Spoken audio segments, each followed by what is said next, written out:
Les études démographiques qui ont été réalisées démontrent que en Meurthe-et-Moselle, le nombre de personnes de 60 ans et plus pourrait atteindre en 2050 30%, soit plus de 220 000 habitants. C'est donc un enjeu majeur, un enjeu de société important auquel le département de Meurthe-et-Moselle se doit de répondre. Nous devons prendre en compte l'adaptation des logements pour permettre à nos seniors de rester à domicile puisque c'est ce qu'ils souhaitent et de faire en sorte qu'ils restent à domicile tout en conservant leur indépendance et leur autonomie. Donc c'est pourquoi le département sensibilise les entreprises locales à la perte d'autonomie pour répondre, dans le cadre des travaux réalisés à domicile, pour répondre aux besoins des personnes en perte d'autonomie. Ça ne suffit pas l'adaptation du logement, il y a aussi besoin, et c'est vrai surtout aussi pour les personnes en situation de handicap, d'apporter un certain nombre d'aides à domicile. Parmi les allocataires de l'APA, il y en a environ, je crois même que c'est le chiffre exact, 730 qui bénéficient d'une aide à l'adaptation au logement. Au-delà de ces appuis financiers, dans chacun des territoires de Meurthe-et-Moselle, vous avez des conseillers territoriaux qui vont se rendre chez la personne, discuter avec elle de ses besoins et surtout un ergothérapeute qui peut intervenir et donner des conseils. Et aussi, ce qu'on fait circuler sur le territoire, c'est le bus de l'autonomie qui démontre à l'intérieur tous les aménagements relativement simples, si on s'y prend de bonne heure et si on anticipe, qui peuvent être réalisés. Après là, on voit ici que donc, du coup ça s'appelle bâti support étroit, mais il y a des choses simplement pour pouvoir sortir du véhicule plus facilement. C'est une poignée en fait qui revient sur le côté pour les personnes âgées, c'est jamais très... Les personnes qui souhaitent réaliser des travaux d'aménagement de leur logement vont avoir besoin d'être accompagnées pour leur projet de vie. Il est important de connaître les différents acteurs, les différents dispositifs qui peuvent les aider dans leur projet. Parmi ces acteurs, on va avoir les ergothérapeutes qui vont aider à concevoir les projets d'aménagement du logement, mais aussi qui vont évaluer les besoins de la personne dans la vie quotidienne.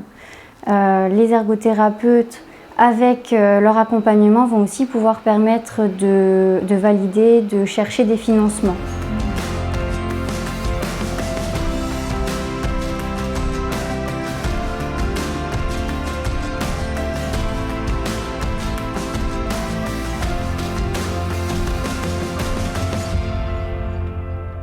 Au niveau de la labellisation, on est pro l'accessibilité depuis 3 ans. Parce qu'on a démarré l'installation de monte-escalier, monte-personnes à l'étage pour faciliter la circulation des personnes.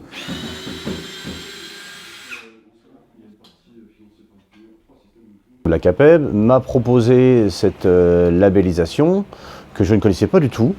Et comme on fait beaucoup de salles de bain, ça m'a intéressé de me lancer dans cette voie qui est totalement différente d'une salle de bain traditionnelle. La labellisation pour l'accessibilité m'a tout d'abord apporté une reconnaissance. On est qualifié, donc on a une formation spécialisée dans l'accessibilité, de l'expérience avec des suivis de chantier qui ont été validés par Pro l'accessibilité. Donc ça nous a permis d'avoir une reconnaissance. Ensuite, ça nous a ouvert des portes, au marché public, privé, les associations, les aides de l'État du département ou des aides même locales.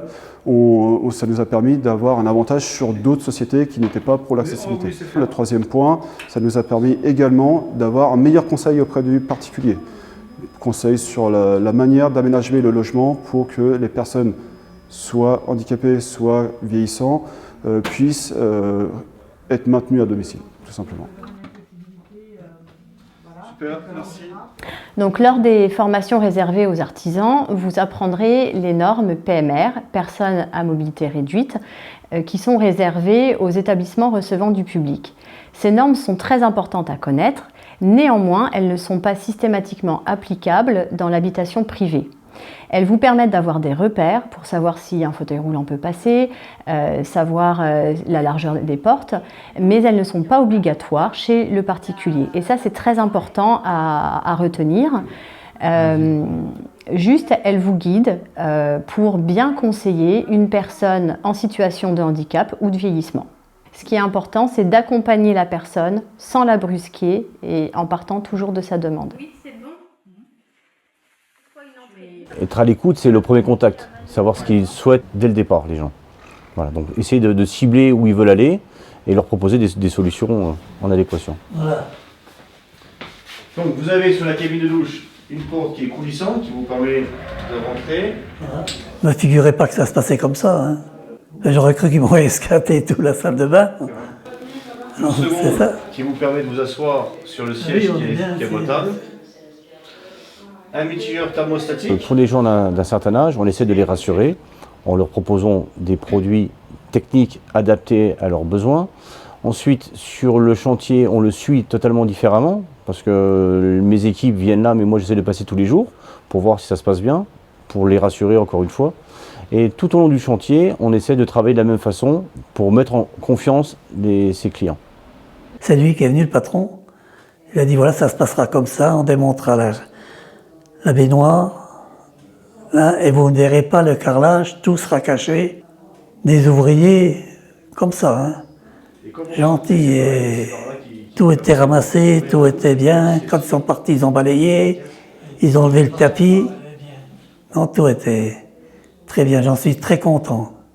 Cette démarche Bien vieillir à domicile est une démarche gagnante-gagnante entre l'usager qui, lui, est assuré d'avoir affaire à des entreprises qui sont formées et sensibilisées à la perte d'autonomie et qui seront en mesure de répondre aux besoins, à leurs besoins en termes d'adaptation du logement, et d'autre part, des entreprises qui, puisque la demande est croissante, de faire en sorte que ces entreprises qui ont un marché potentiel auquel elles peuvent répondre, grâce à cette formation et grâce à cette labellisation, pourront, en signant également la charte de bien vivre à domicile, entreprendre des travaux en toute connaissance de cause.